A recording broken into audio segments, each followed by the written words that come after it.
Video बनावे लगनी, America से डॉलर मंगावे लगनी, सब पड़ोसी लोग के छाती जरावे लगनी, डिप्रेशन के बीमारी धरावे लगली, पटीदार लोग के खेत लिखवावे लगनी, माइग्रेन के बीमारी धरावे लगली।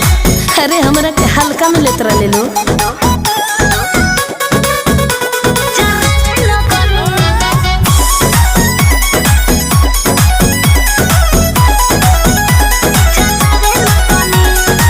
दिन भर करेलो सुर हो सिंगार हो, पागल भइल बाटे यूपी बिहार हो।